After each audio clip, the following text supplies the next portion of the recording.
Guten Morgen, guten Tag! Šodien man tikšanās ar dakteri. Watch D, kā dakters, dakteris. Ja neskaitam visas veselības uzraudzības, sporta režīmus un baterijas akumulātoru darbības laiku un tā tālāk, ko šis spēja vairāk? Tas 30 sekundžu laikā nomērīs nevien tavu elektrokardiogrammu, bet spēj arī fiziski izmērīt tavu šī brīža asinsspiedienu.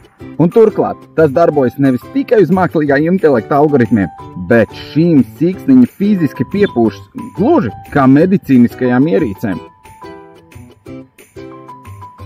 Turklāt komplektā nāk divi izmēra siksniņas, M un L.